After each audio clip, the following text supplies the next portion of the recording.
Hi mga kamarites ko dyan. Ayan. Marites nga eh. Diba? Wag ako. Okay? No perfect. Okay? Lahat tayo marites. Ayan. Real talk to ah. May mga tao talaga sa mundo na ang hilig mga ilam ng buhay ng may buhay. Okay?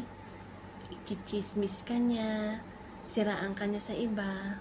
Ang tanong, bakit hindi mo itry yung sarili mo, i-chismis mo sa kanila na ikaw ay wala kang kaibigan, walang pumapansin sa'yo, walang dumadalaw sa'yo, mga ganun, diba? Tapos minsan naman ang kaibigan mo, papayuhan ka, pagpasa Diyos mo na lang. Minsan gigigil din ako sa mga kaibigan na yun. Pagpapasa Diyos? Bakit? Kailan pa sumali ang Diyos sa mga gulo ng buhay ng may buhay? Sinasali niyo ang Diyos, ha? At kung sakaling ako ang pakikialaman mo, hindi ako magbibigkas na ipagpapasa Diyos kita. Ha? Lalaslasang kita ng liig ng manahimik ka na. Ha?